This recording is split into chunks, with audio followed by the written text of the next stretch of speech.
Good morning students. Gyanmanjari Vidyapeeth तरफथी Dhara Andhariya तमारू online education में स्वागत करे छे।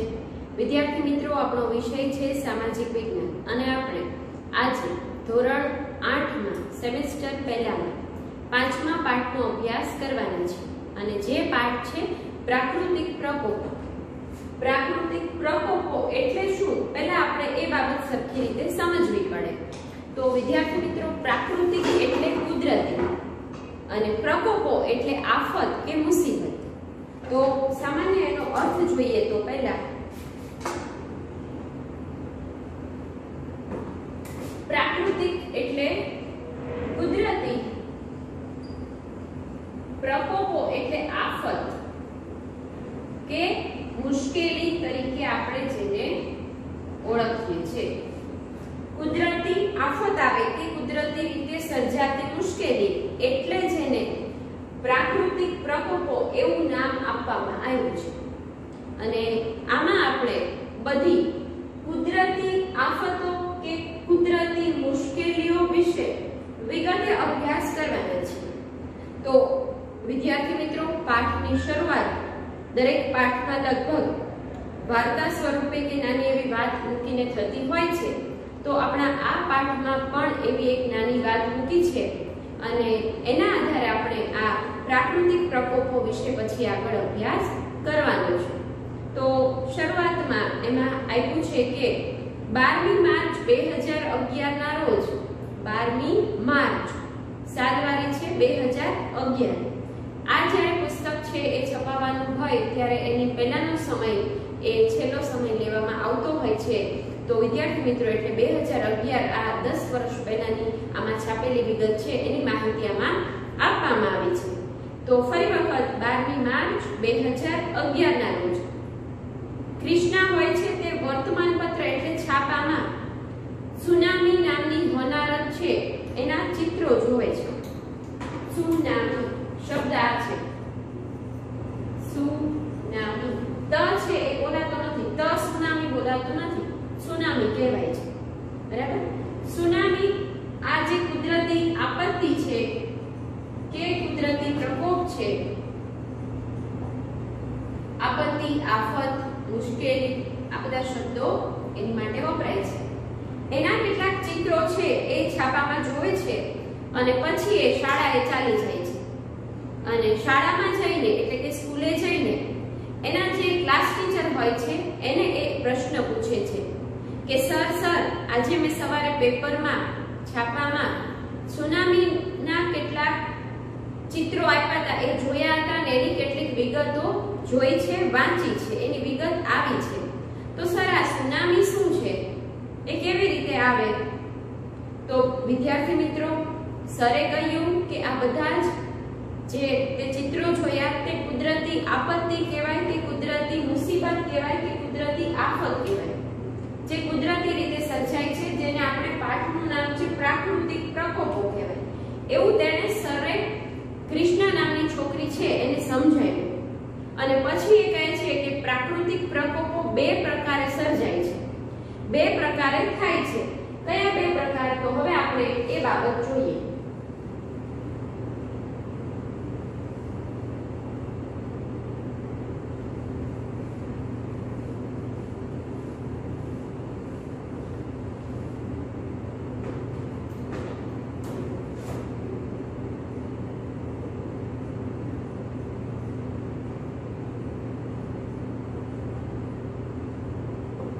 બે પ્રકારે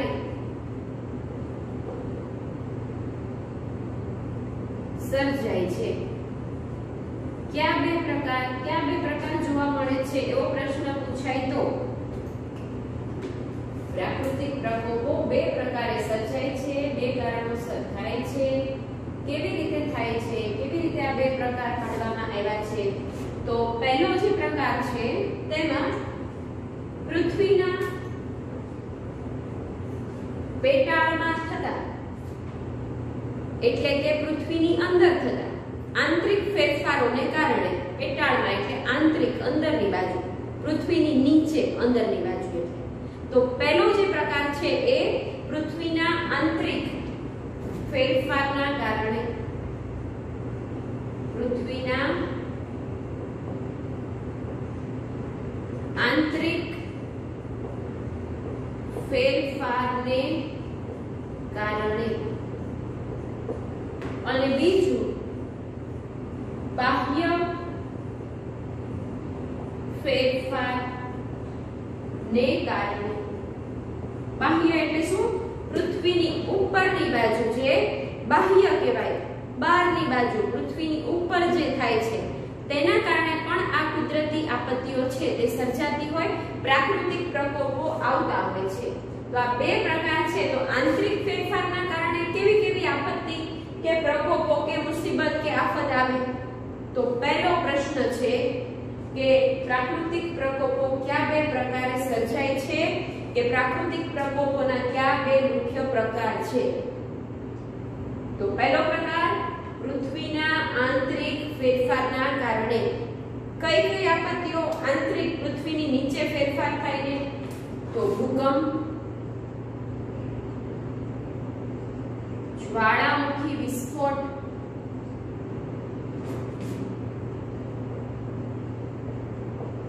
સુનામી વગેરે આપત્તિઓ છે તે પૃથ્વીના આંતરિક ફેરફારના કારણે આવે છે કે સર્જાય છે.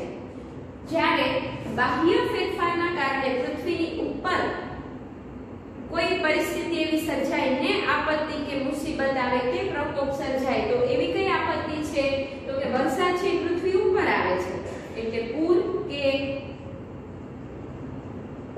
અતિવૃષ્ટિ જેને આપણે કહીએ છીએ. બીજું દુકાળ કે દુષ્કાળના નામે આપણે જેને ઓળખીએ છીએ. ત્રીજું ભૂસ્ખલન એટલે કે એકાએક જમીન છે એ નીચે ઘસી જાય છે, ખાસ કરીને પહાડી વિસ્તારોમાં કે વધારે વરસાદ હોય એવા વિસ્તારોમાં આવું વધારે થતું હોય છે, ભૂસ્ખલન જેને કહેવામાં આવે છે. પછી બીજી આપત્તિ દાવાનળ વગેરે બાહ્ય ફેરફારને કારણે સર્જાય છે. તો 1 કે 2 માર્કના પ્રશ્નમાં પૂછાય તેવો પ્રશ્ન ફરી વખત કહું છું. પ્રાકૃતિક પ્રકોપો બે પ્રકારે સર્જાય. બે પ્રકાર છે. પહેલું, પૃથ્વીના આંતરિક ફેરફારને કારણે. કઈ કઈ આપત્તિ આંતરિક એટલે જમીનની અંદર પેટાળમાં કઈ ફેરફાર થાય ને સર્જાય? ભૂકંપ છે એ જમીનની નીચે કઈક હલનચલન થાય અથવા તો એના નીચે જે મૃદાવરણીય પ્લેટો આવી છે ક્યારેક એકાએક એકબીજા ઉપર ધસી પડે છે, છૂટી પડે છે, મેગ્મા ઉત્પન્ન થાય, દબાણ ઉત્પન્ન થાય ને એકાએક બાહ્ય સપાટી એની ધ્રુજવા લાગે તો એ ભૂકંપ થાય. જ્વાળામુખી વિસ્ફોટ એટલે મેગ્મા છે પૃથ્વીની ઉપરની સપાટી ઉપર ધડાકાભેર આવતો હોય છે, તો એ પણ નીચે પ્રક્રિયા થાય છે ને આવે છે ઉપર, વિસ્ફોટ ઉપર થાય છે. અને સુનામી એ સમુદ્રની વચ્ચે એ ઊંડા પાણીમાં ભૂકંપ અથવા તો જ્વાળામુખી વિસ્ફોટ સર્જાવાથી સમુદ્રના પાણી છે મોટા મોટા મોજા સ્વરૂપે કિનારા તરફ ફરી વળે છે. તો આ બધું આંતરિક ફેરફારના કારણે આવી આપત્તિ સર્જાય છે. જ્યારે બાહ્ય ફેરફારને કારણે એટલે જમીનની ઉપર, તો કે વધુ વરસાદ પડે તો જમીન ઉપર પૂર આવે, અતિવૃષ્ટિ જેને કહેવાય. દુકાળ, વરસાદ ન પડવો એ જમીન ઉપર થાય. ભૂસ્ખલન, જમીન એકાએક નીચે ધસી જવી એ જમીનની ઉપર થાય. દાવાનળ એટલે જંગલોમાં આગ લાગવી એ જમીનની ઉપર થાય. તો વિદ્યાર્થી મિત્રો, આવી રીતે આ પ્રાકૃતિક પ્રકોપો છે એ બે પ્રકારે સર્જાય છે. એના બે મુખ્ય પ્રકારો જોવા મળે છે. અને કઈ કઈ કુદરતી આપત્તિઓ છે કે પ્રાકૃતિક પ્રકોપો છે તેના નામ જણાવો એવો પ્રશ્ન પૂછાય તો તમને ખબર હોવી જોઈએ. તો આપણે પહેલા એના નામ બધા લખી લઈએ. પ્રાકૃતિક પ્રકોપો ક્યાં ક્યાં છે?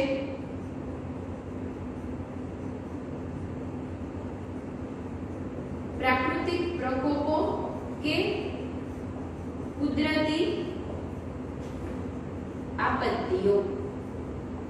ઉપરના જે બંને નામ છે, બંને જે પ્રકારમાં લખેલા છે બધા નામ આમાં આવશે. તો એ બધા જ નામ આપણે લખી લેશું અને પછી એક બધી આપત્તિઓ વિશે વિગતે અભ્યાસ કરશું. પહેલું ભૂકંપ કે જેને ધરતીકંપ પણ કહેવામાં આવે છે. બીજું જ્વાળામુખી વિસ્ફોટ.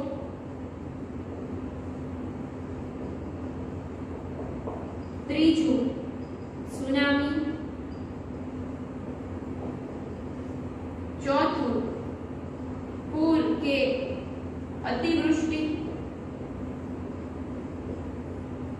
પાંચમું દુકાળ કે અનાવૃષ્ટિ,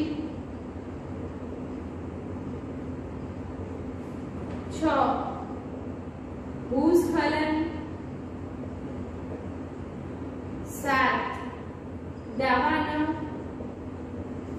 વગેરે આપત્તિઓ એ કુદરતી રીતે સર્જાતી હોય છે, પ્રાકૃતિક પ્રકોપો છે.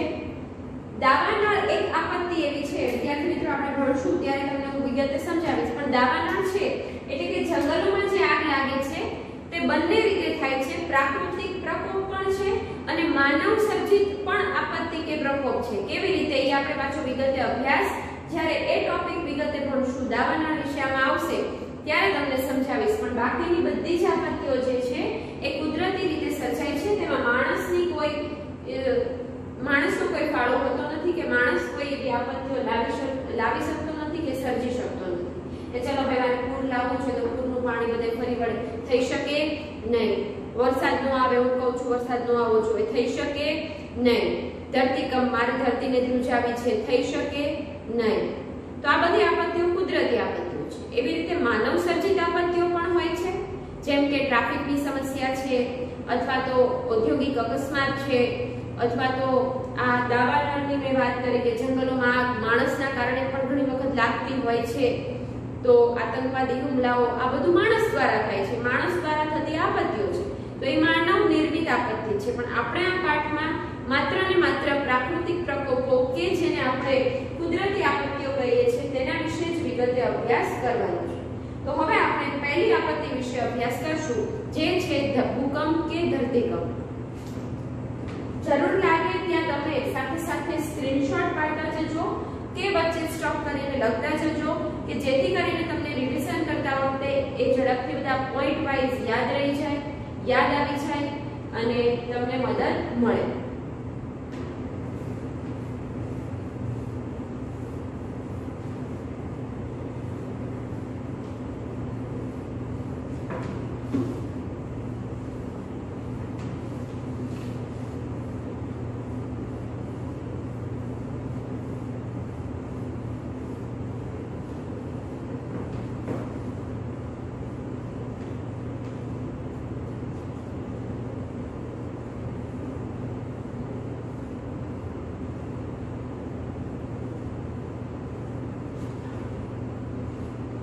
હવે પહેલી આપત્તિ એટલે ભૂકંપ વિશે આપણે વિગતે અભ્યાસ કરીએ. તો ભૂકંપ અથવા ધરતીકંપ શું છે?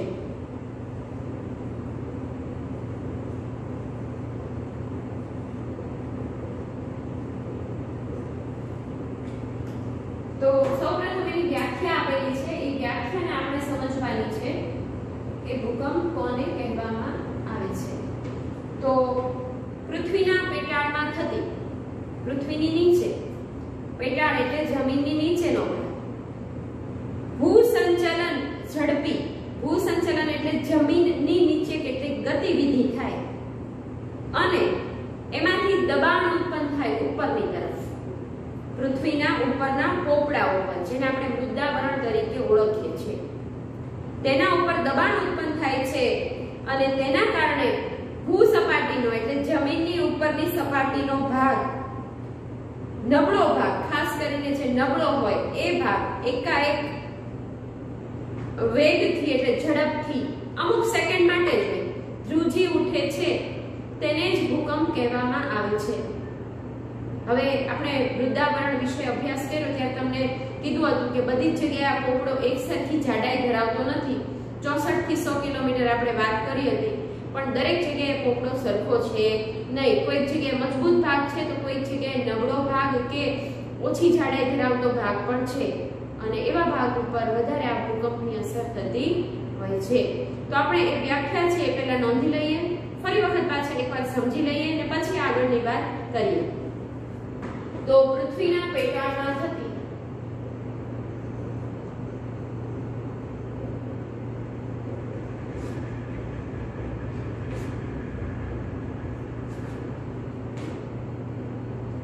ઝડપી ભૂસંચલન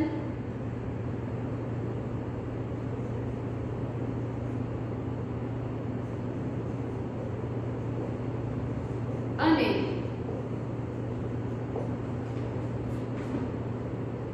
દબાણને કારણે અને દબાણને કારણે પૃથ્વીનો નબળો ભાગ અથવા તો ભૂસપાટીનો નબળો ભાગ એકાએક વેગથી ધ્રુજી ઉઠે છે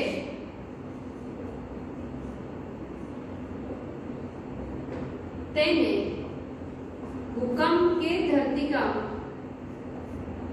કહે છે। જો ફરી વખત આપણે આ વ્યાખ્યા સમજી લઈએ। આકસ્મિક રીતે ધ્રુજી ઉઠે છે વેગથી, આકસ્મિક રીતે એકાએક ઝડપથી, કોઈને ખબર ન હોય, એનો કોઈ ચોક્કસ સમય ન હોય, એની આગાહી ન કરી શકે।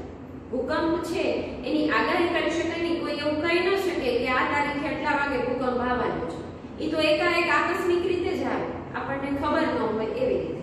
એટલે આમાં એક શબ્દ આપણે આકસ્મિક રીતે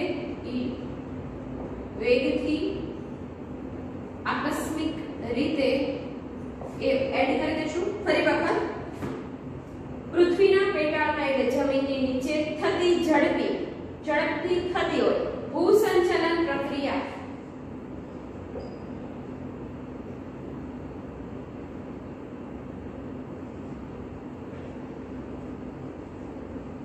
જમીનની નીચે થતી હિલચાલ। મેં તમને અગાઉ કીધું એ હિલચાલ શેની હોય તો કે મૃદાવરણીય પ્લેટો જમીનની નીચે છે, 7 પ્લેટો છે। એ પ્લેટો છે એ ક્યારેક એકબીજાની સાથે ટકરાતી હોય છે, એકબીજાથી દૂર જતી હોય છે, એકબીજા ઉપર ઘસી આવતી હોય। આવા સમયે અથવા તો મેગ્મા ઉત્પન્ન થયો હોય, દબાણ ઉત્પન્ન થયું હોય, એવા સમયે ક્યારેક ઉપરનો ભાગ એ ધ્રુજી ઉઠતો હોય છે। તો ભૂસંચલનનો મતલબ થાય જમીનની નીચે થતી કેટલીક હિલચાલ અને જે દબાણ ઉત્પન્ન થયું હોય છે તેના લીધે દબાણ ઉત્પન્ન થાય એટલે ઉપરની તરફ ગતિ કરે। તેના કારણે ભૂસપાટીનો એટલે જમીનનો ઉપરનો ભાગ, જમીનનો ઉપરનો ભાગ કે પોપડો, જમીનનો ઉપરનો પોપડો જે કેવો હોય, નબળો ભાગ હોય, એકાએક વેગથી ઝડપથી આકસ્મિક રીતે ધ્રુજી ઉઠે છે। અને આ જે ધ્રુજારી છે ને, આ જે કંપન છે ને, એને જ આ ભૂકંપ કે ધરતીકંપ કહેવામાં આવે છે। વ્યાખ્યા તમારે શબ્દે શબ્દ એ જ લખવી પડે, એમાં કોઈ ફેરફાર તમારી રીતે તમે કરી શકો નહીં। એટલે ખાસ વિદ્યાર્થી મિત્રો બધાને વિનંતી છે કે આપણે સામાજિક વિજ્ઞાનમાં અમુક વિષયોમાં આપણે અમુક ટોપિકમાં આપણે એવું કહેતા હોય છે કે તમારી રીતે તમારા શબ્દોમાં લખો તો ચાલે, પણ વ્યાખ્યા જ્યારે કોઈ આપી હોય ત્યારે એ વ્યાખ્યા શબ્દે શબ્દ એ જે આપી હોય એ જ પ્રમાણે તમારે આ લખવાની રહે। તો ભૂકંપ વિશે લખો એવી ટિપ્પણી હોય અથવા ભૂકંપ વિશે વિગતવાર જણાવો તો વિદ્યાર્થી મિત્રો 4 માર્કનો પ્રશ્ન છે, મોટો પ્રશ્ન, બરાબર। તો આ જે આપત્તિ છે તેની આગાહી કરી શકાય નહીં। ભૂકંપની આગાહી ન કરી શકાય, એટલે અગાઉથી આપણે એનું અનુમાન કાઢીને કહી ન શકીએ કે ક્યારે ભૂકંપ આવવાનો છે। એટલે એવી રીતે પણ પ્રશ્ન પૂછાતો હોય છે કે જે આપત્તિઓની આગાહી કરી શકાય તેવી આપત્તિઓના નામ જણાવો। તો એમાં જેની આગાહી થઈ શકે ને એના નામ લખવાના હોય। જેમ કે વધુ વરસાદ પડે તો શક્યતા એવી હોય કે 2 દિવસ હજી આવી રીતે વરસાદ પડશે તો આજુબાજુના જે તે વિસ્તારોમાં જ્યાં નદી આવેલી હોય ત્યાંના કિનારાના લોકોને એ પૂરની પરિસ્થિતિનો સામનો કરવો પડશે, તો એની આગાહી થઈ શકે છે। જ્યારે ધરતીકંપની આગાહી થઈ શકતી નથી, કારણ કે આપણને પૃથ્વીની નીચે શું થાય છે એ કાંઈ ખબર હોતી નથી। તો આ રીતે ભૂકંપ એ આકસ્મિક રીતે થતી ધ્રુજારી છે। ભૂકંપ ક્રિયાના ઉદ્ભવ સ્થાનેથી ભૂકંપના મોજા પેદા થાય છે। ભૂકંપનું કેન્દ્ર હોય, એનું સેન્ટર હોય જ્યાંથી એ મોજા ઉત્પન્ન થયા હોય અને જેને ભૂકંપ કેન્દ્ર કહેવામાં આવે છે। પ્રશ્ન પૂછાય, ભૂકંપ કેન્દ્ર કોને કહેવામાં આવે છે?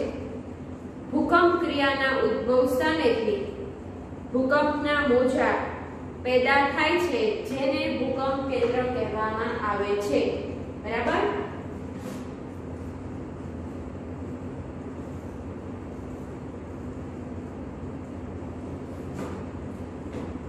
ભૂકંપ ક્રિયાના ઉદ્ભવ સ્થાનેથી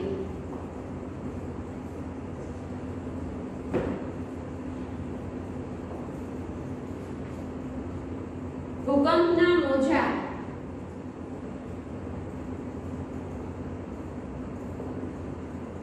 પેદા થાય છે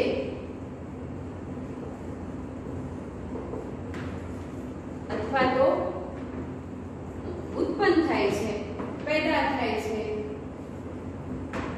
તેને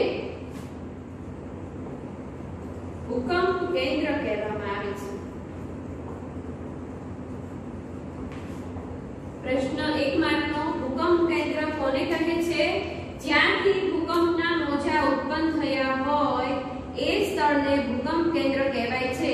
જેમ કે અગાઉ આવેલા ભૂકંપમાં આપણા કચ્છમાં જ્યારે ભૂકંપનું સેન્ટર હતું, એ કેન્દ્ર હતું, એટલે કચ્છ છે, કચ્છ ભુજ છે, એને વધારે અસર થઈ હતી. જ્યારે આપણા ભાવનગર અમદાવાદ સુધી એ મોજા છે એ દૂર દૂર સુધી ફેલાયા હોય ત્યારે ત્યાં જ્યાં સેન્ટર હોય ત્યાં વધારે અસર થાય. પછી જેમ જેમ વિસ્તાર દૂર થતો જાય તેમ તેમ એની નુકસાની ઓછી હોય અથવા તો એનો અનુભવ, એની તીવ્રતા ઘટતી જતી હોય. બરાબર. તો ખાસ ભૂકંપ કેન્દ્ર એટલે ભૂકંપના મોજા જ્યાંથી ઉત્પન્ન થયા હોય. તો એવી રીતે ભૂકંપ કેન્દ્ર હોય છે. ભૂકંપ કેન્દ્ર પૃથ્વીના નીચેના ભાગમાં હોય અને આંતરિક ભૂસંચલનને કારણે આપણે ઉપર વાત કરી ચૂક્યા કે આંતરિક પૃથ્વીની નીચે થતી ભૂસંચલન પ્રક્રિયાને કારણે આ ભૂકંપ છે તે આવતો હોય છે. જો તમને તમારા મટીરીયલમાં અને ટેક્સ્ટ બુકમાં બે ચિત્ર આપવામાં આવ્યા છે, જેમાં પહેલું જે ચિત્ર છે 5.1 લખ્યું છે તેમાં ભૂકંપના લીધે થતો સ્તરભંગ બતાવ્યો છે. જો આ જે બે ગતિ બતાવી છે, બે એરો ઓપોઝિટ જાય છે ઉપરના ચિત્રમાં, એમાં એ જે બે એરો જેના ઉપર કર્યા છે ને એ મૃદાવરણીય પ્લેટો છે. એ બંને પ્લેટો એકબીજાથી દૂર ઓપોઝિટ જઈ રહી છે. અને નીચેનું ચિત્ર છે ત્યાં જુઓ, બંને પ્લેટો છે એ ત્યાં આગળ વચ્ચેના ભાગમાં કોઈ એકબીજા ઉપર ઘસી આવી કે ટકરાય છે, જેના લીધે એ ભૂકંપ કેન્દ્ર બતાવ્યું છે. જુઓ, ત્યાંથી મોજા ઉત્પન્ન થયા અને ઉપરની સપાટી સુધી અસર કરે છે. જ્યારે બીજું ચિત્ર છે એ પૃથ્વીની ઉપર એ ભૂકંપની અસર શું થઈ છે એનું આપેલું છે. જુઓ, બિલ્ડિંગ છે એ કેટલીક પડી ગયેલી બતાવેલી છે, નીચે ઘર જેવું આપ્યું છે, એને પણ તમે ટોટલી આખું આમ આડું થઈ ગયું છે, પડી ગયું છે અને ઘણું બધું જાન અને માલની હાનિ થઈ છે. એવું ચિત્ર આ ભૂકંપના વિનાશનું બીજા ચિત્રમાં બતાવ્યું છે. તો એ ભૂકંપ અથવા ધરતીકંપ છે. હવે આપણે વાત કરીએ ભૂકંપ કેન્દ્રથી ભૂકંપના મોજા બધી બાજુ દૂર દૂર સુધી ફેલાતા હોય છે. કેવી રીતે? આપણે જો અહીંયા સાઈડમાં હું તમને ભૂકંપ કેન્દ્ર દોરી અને સાથે સાથે સમજાવતી જાઉં છું. આ ભૂકંપ કેન્દ્ર છે.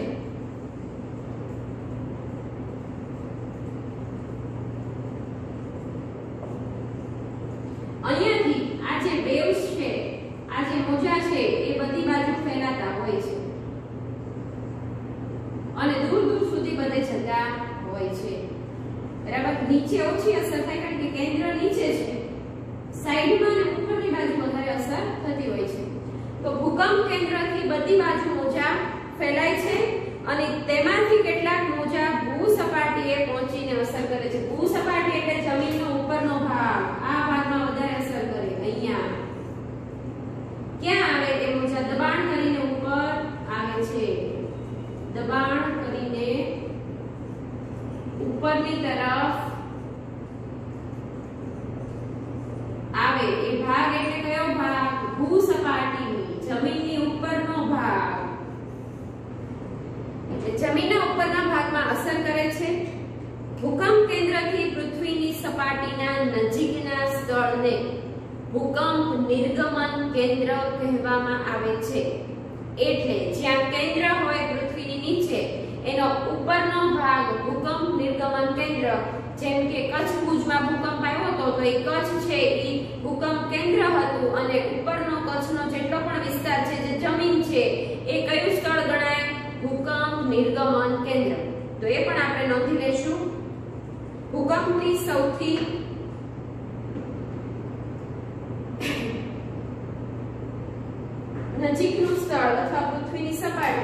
ભૂકંપ કેન્દ્રથી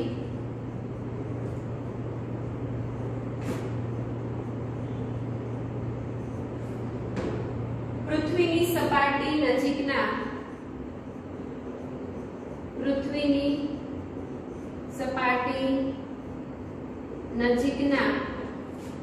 સ્થળ કે કેન્દ્રને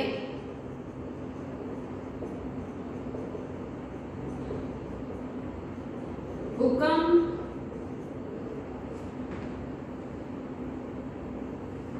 નિર્ગમન કેન્દ્ર કહે છે। એટલે પૃથ્વીની સપાટીનો સૌથી નજીકનો ભાગ, જ્યાંથી સેન્ટર હોય ત્યાંથી ઉપરનો ભાગ જે હોય એ ભૂકંપ નિર્ગમન કેન્દ્ર તરીકે ઓળખાય છે।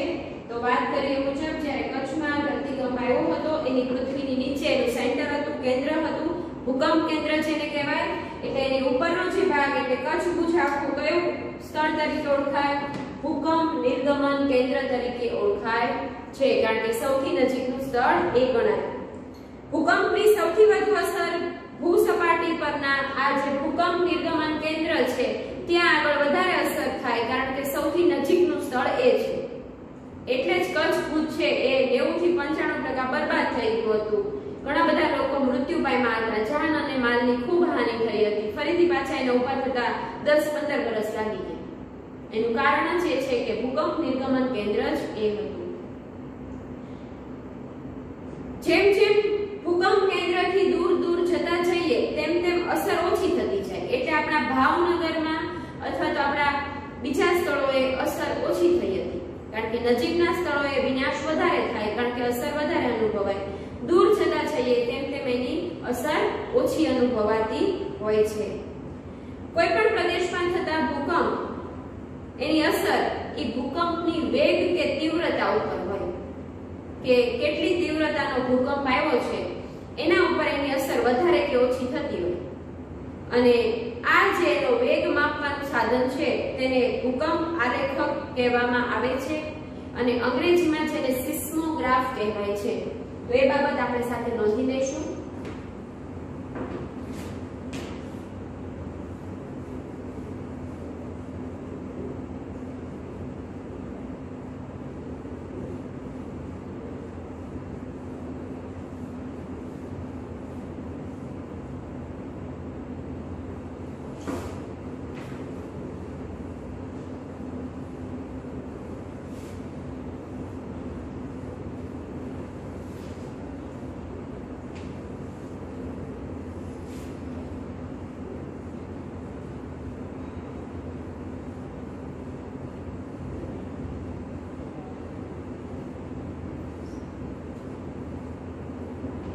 ચલો હવે નેક્સ્ટ આપણે ભૂકંપની તીવ્રતા કે વેગ માપવાના સાધનને શું કહે છે નોંધી લઈએ। ભૂકંપનો વેગ કે તીવ્રતા માપવાના સાધનને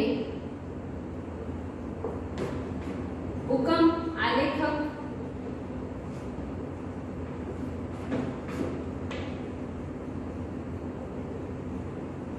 કે સિસ્મોગ્રાફ અંગ્રેજીમાં કહે છે। કેટલી તીવ્રતાનો ભૂકંપ છે કેવી રીતે ખબર પડે? એ સાધન દ્વારા એનો વેગ છે એ માપવામાં આવે છે, એની તીવ્રતા છે એ માપવામાં આવે છે। તો ભૂકંપનો વેગ કે તીવ્રતા માપવાના સાધનને શું કહે છે? તો બેમાંથી જે પણ લખો સાચું છે, બંને લખો તો પણ સાચું છે। સિસ્મોગ્રાફ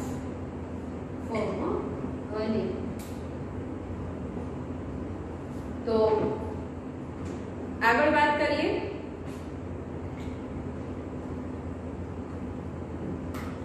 સિસ્મોગ્રાફ અથવા ભૂકંપ આલેખક યંત્ર જે છે તેના દ્વારા ભૂકંપનું ઉદ્ભવ સ્થાન પણ જાણી શકાય છે, એનું કેન્દ્ર શું છે, ક્યાંથી એ ભૂકંપ સર્જાયો છે એનું ભૂકંપ કેન્દ્ર જાણી શકાય, અને એનો વેગ અને તીવ્રતા પણ જાણી શકાય છે। અને ભૂકંપ થવાના મુખ્યત્વે 3 કારણો છે। એ 1 માર્કના પ્રશ્નમાં ખાસ પૂછાય તેવો પ્રશ્ન સમજવાનો। ભૂકંપ થવાના મુખ્ય કારણો કેટલા છે અને કયા કયા? તો નોંધી લેશું આપણે સાથે। ભૂકંપ થવાના કારણો। 1 માર્કનો પ્રશ્ન ખાસ મહત્વનો। ભૂકંપ થવાના મુખ્યત્વે 3 પ્રકાર છે, અરે સોરી 3 કારણો છે। પહેલું જ્વાળામુખીજન્ય ભૂકંપ, પછી સમજાવું છું પાછું। જ્વાળામુખીજન્ય ભૂકંપ, બીજું વિભંગજન્ય ભૂકંપ,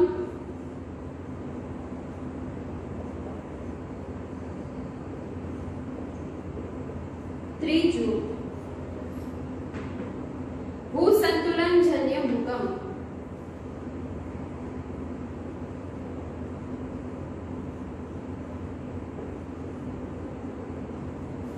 જો હવે આ જે 3 કારણો છે એમાં પહેલું કારણ જે છે જેમાં જ્વાળામુખીજન્ય ભૂકંપમાં મેગ્મા ઉત્પન્ન થાય છે, એટલે કે પૃથ્વીની નીચે, અગાઉ આપણે વાત કરી કે પૃથ્વીની નીચે હજી તાપમાન ખૂબ વધારે છે, જેના લીધે જે ખડકો છે એનો જે પીગળેલો રસ ઉત્પન્ન થાય છે, ગરમી તાપમાનના કારણે ખડકો માટીમાંથી જે રસ ઉત્પન્ન થાય છે જેને મેગ્મા કે લાવા રસ કહે છે।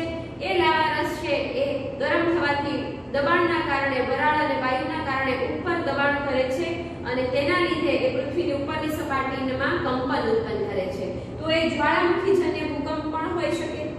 બીજું વિભંગજન્ય ભૂકંપ, એટલે કે આ જે દબાણ ઉત્પન્ન થાય છે ને ત્યારે ક્યારેક એકાએક એ પૃથ્વીની સપાટી જે છે એમાં તિરાડ પાડી દે છે, એટલે એમાં કોઈ વિભંગ ઉત્પન્ન થાય ત્યારે એવું થતું હોય છે અને ભૂકંપ એ ઉપરની સપાટીને હલાવી દે છે, એટલે વિભંગ ઉત્પન્ન કરે છે।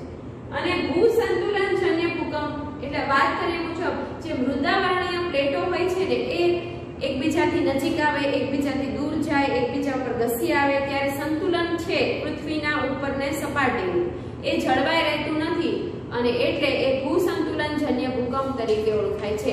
તો ભૂકંપ થવાના 3 મુખ્ય કારણો છે, ફરી વખત એક વખત યાદ કરી લઈએ। જ્વાળામુખીજન્ય ભૂકંપ, બીજું વિભંગજન્ય ભૂકંપ, ત્રીજું ભૂસંતુલનજન્ય ભૂકંપ। કેટલા માર્કનો પ્રશ્ન? 1 માર્કનો। પેટા પ્રશ્નો તો કેટલા બધા નીકળતા જ જાય છે, હું તમને કહેતી જતી હોઉં છું। પછી એક માહિતી આપી છે કે પૃથ્વીનું કેન્દ્ર બિંદુ ભૂસપાટીથી લગભગ 6378 કિલોમીટર દૂર આવેલું છે। શું વાત કરી? ફરી વખત, પૃથ્વીનું કેન્દ્ર બિંદુ ભૂસપાટીથી પૃથ્વીની ઉપરની સપાટીથી કેન્દ્ર બિંદુ ક્યાં આવેલું છે, કેટલે દૂર આવેલું છે? 6378 કિલોમીટર દૂર આવેલું છે। ખાસ યાદ રાખજો, મટીરીયલમાં ટેક્સ્ટ બુકમાં આપેલું છે, બરાબર? ફરી વખત તો પણ લખી દઉં છું, સોરી, પૃથ્વીનું કેન્દ્ર બિંદુ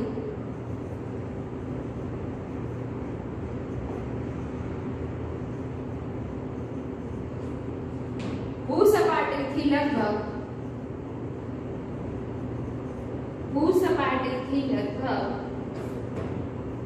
6378 કિલોમીટર દૂર આવેલું છે,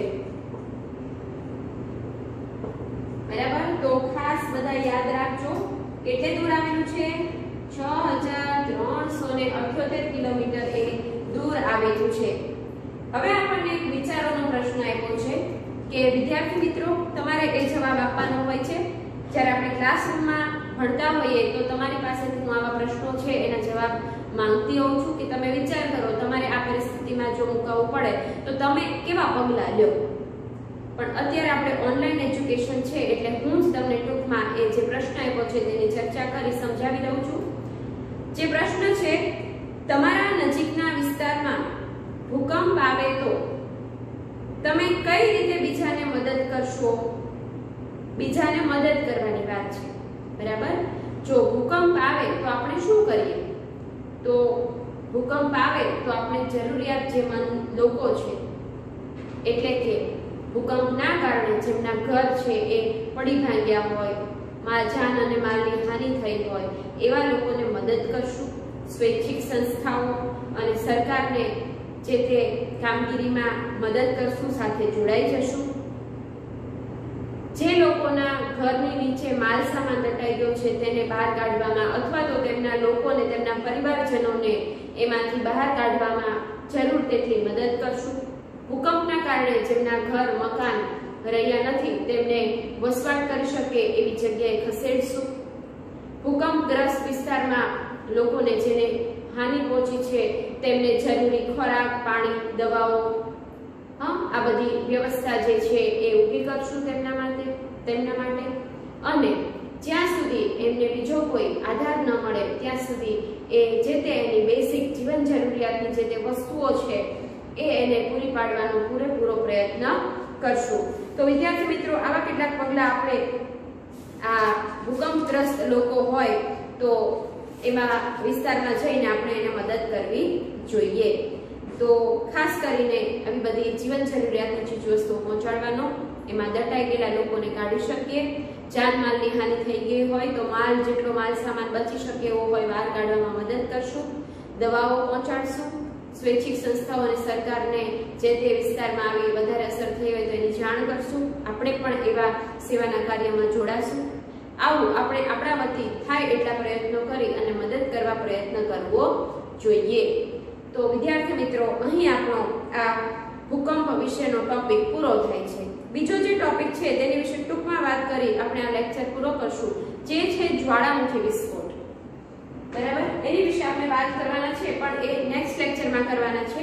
પણ ટૂંકી વાત એને કરી દઈએ આપણે કે જ્વાળામુખી એટલે ભૂસપાટીનો નબળો ભાગ હોય એ ખડક સ્તરોમાં પડેલી ફાટ કે છિદ્ર ઉત્પન્ન થાય ને એમાંથી પૃથ્વીની પેટાળમાંથી નીચેથી મેગ્મા જે લાવારસ છે એ ધડાકાભેર બહાર આવે. અને એવા કેટલાક જ્વાળામુખી આજે પણ એ ભારતમાં પણ જોવા મળે છે, જે અંદમાન નિકોબાર ટાપુઓ છે ત્યાં આગળ આવેલા છે. અને બીજા પણ કેટલાક સ્થળોએ આવા જ્વાળામુખી વિસ્ફોટ થયેલ. હવે તો એ મૃત થઈ ગયા હોય, એટલે કે ઘણા બધા કન્ડિશનમાં એમાં ઠરી ગયું હોય, તો હવે એ જ્વાળામુખી છે એ જે વિસ્તાર હોય એ ફળદ્રુપ બની ગયો હોય. એમાં ઘણા બધા એ જ્વાળામુખી વિસ્તારમાં ઘણી બધી આપણને ઉપયોગી ચીજવસ્તુઓ મળી જતી હોય છે, કારણ કે એમાં જમીન છે એ ખૂબ ફળદ્રુપ બની જતી હોય છે. બરાબર, તો જ્વાળામુખી વિસ્ફોટ થવો એટલે પૃથ્વીની નીચેથી મેગ્મા છે, ખડકો છે, રાખરાળ, અન્ય વાયુઓ છે એ પૃથ્વીની સપાટી ઉપર એકાએક ધડાકાભેર ઘસી આવે તો એ જ્વાળામુખી વિસ્ફોટ કહેવાય. જ્વાળામુખી વિસ્ફોટ થવાના મુખ્ય 4 કારણો. જ્વાળામુખીના મુખ્ય 3 પ્રકાર અને જ્વાળામુખી આપણને કેવી રીતે ઉપયોગી છે આ બધી વાત પછી આપણે વિગતે પછીના લેક્ચરમાં કરશું. તો વિદ્યાર્થી મિત્રો, આજે જે લેક્ચર ચાલ્યો છે ને તેના આધારે હું તમને હોમવર્ક આપું છું. તે તમારે ધ્યાનથી એક ચિત્તે બીજી કોઈ પ્રવૃત્તિ કર્યા વગર બીજે ધ્યાન ન જાય એવી રીતે શાંત એવી જગ્યાએ બેસીને લખી અને વાંચીને તૈયાર કરવાનું છે અને મોકલવાનું છે. દરેક લેક્ચર પછી હું બોર્ડમાં હોમવર્ક લખતી હોઉં છું. તમારે મારી સાથે એ નોંધી લેવું કે સ્ક્રીનશોટ પાડી લેવું અને તમારા જે ટીચરને હોમવર્ક મોકલવાનું કીધું છે તેને રેગ્યુલર હોમવર્ક જે સમયે કીધું હોય એ સમય દરમિયાન મોકલી દેવાનું રહેશે. એ હોમવર્કના રિપોર્ટ બનતા હોય છે, એ મારી સુધી પહોંચતા પણ હોય છે અને ઉપર સર સુધી પણ પહોંચતા હોય છે કે કોણ રેગ્યુલર હોમવર્ક કરે છે, સારું હોમવર્ક કરે છે, અધૂરું કરે છે અથવા નથી કરતા. તો વિદ્યાર્થી મિત્રો, હોમવર્ક છે એ તમારા રિવિઝન માટે છે. અગાઉ પણ ઘણી બધી વાત કીધું છે. તમે એ હોમવર્ક કરશો તો તમને એકવાર લખાશે, વંચાશે અને રિવિઝન થશે અને પાકું થઈ જશે. અને કદાચ કાંઈ ડાઉટ રહી ગયો હોય તો મને સાંજે 7 થી 8 ની વચ્ચે ફોન કરીને ડાઉટ પણ ક્લિયર કરી લેવા, કે જેથી કરીને તમને ન સમજાયો એ આગળ જતા પછી ભૂલાઈ જાય નહીં અને ન સમજાયેલું એમને રહે નહીં. ડાઉટ છે ભેગા ન કરો. જ્યારે એવું લાગે ત્યારે ડાઉટ, પ્રશ્ન નાનો એક હોય તો પણ તમારે સાંજે 7 થી 8 ની વચ્ચે ફોન કરી અને ડાઉટ ક્લિયર કરી લેવા, કે જેથી કરીને ડાઉટ તમારા ભેગા થાય નહીં. તો હવે આપણે હોમવર્કના પ્રશ્નો લખીએ છીએ, તમે મારી સાથે નોંધી લેજો.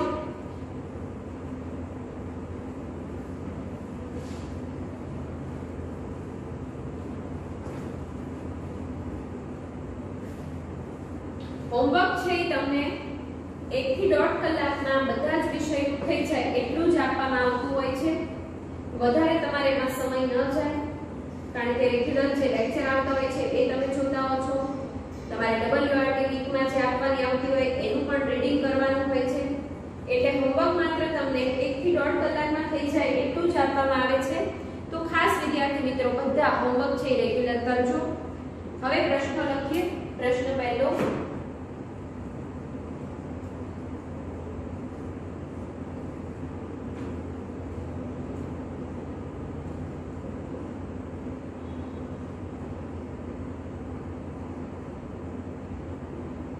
પ્રાકૃતિક પ્રકોપો એટલે શું?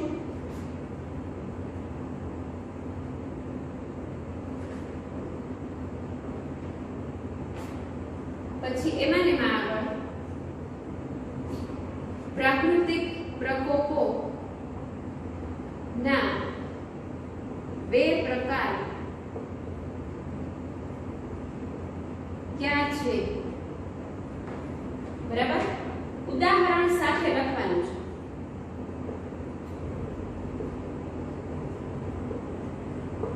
ઉદાહરણ સાથે લખો કે જણાવો. બરાબર, તો કેટલા માર્કનો પ્રશ્ન બને? 2 માર્કનો. પછી બીજો પ્રશ્ન, ભૂકંપ એટલે શું?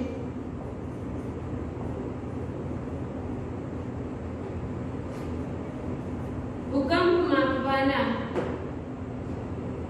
ભૂકંપની તીવ્રતા માપવાના સાધનને શું કહે છે? પ્રશ્ન નંબર 3,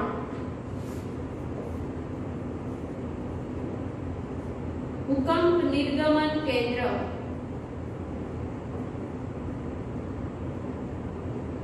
કોને કહે છે? પછીનો પ્રશ્ન,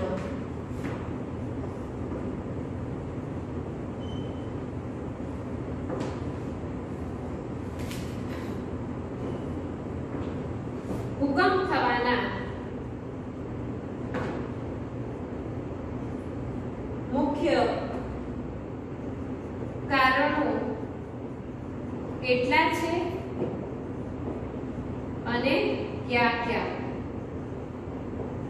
અને છેલ્લો પ્રશ્ન, જે તમને વિચારોનો પ્રશ્ન આપ્યો છે એ પ્રશ્ન આપું છું તમને હોમવર્કમાં. તમારે તમારા વિચારો લખવાના છે. 4 થી 5 મુદ્દા તમે લખજો. તમારા નજીકના વિસ્તારમાં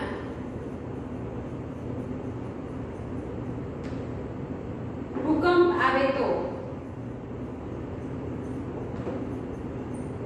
તમે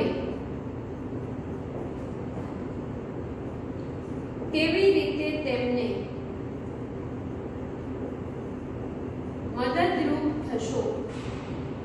તો આમાં તમે તમારા વિચારો લખી શકો. કેટલા માર્કનો પ્રશ્ન છે એ હવે નોંધી લઈએ. પહેલો જે પ્રશ્ન છે એ 2 માર્કમાં પૂછાય તેવો. બીજો જે પ્રશ્ન છે એ 1 કે 2 માર્કમાં પૂછાય તેવો. ત્રીજો જે પ્રશ્ન છે એ 1 માર્કનો છે. ચોથો પણ 1 માર્કનો. અને છેલ્લો જે પ્રશ્ન છે એ 3 કે 4 માર્કમાં પૂછાય તેવો પ્રશ્ન ગણી શકો. તો વિદ્યાર્થી મિત્રો, આજનો જે લેક્ચર હતો તેના આધારે હોમવર્ક આપ્યું છે. બધા સારી રીતે ધ્યાનથી હોમવર્ક કરજો કે જેથી તમને એ પાકું થઈ જાય, યાદ રહી જાય અને આગળના બીજા પ્રાકૃતિક પ્રકોપો વિશે અભ્યાસ કરવા માટે ઝડપથી પાછા મળશું. બધાને ગુડ બાય, ટેક કેર.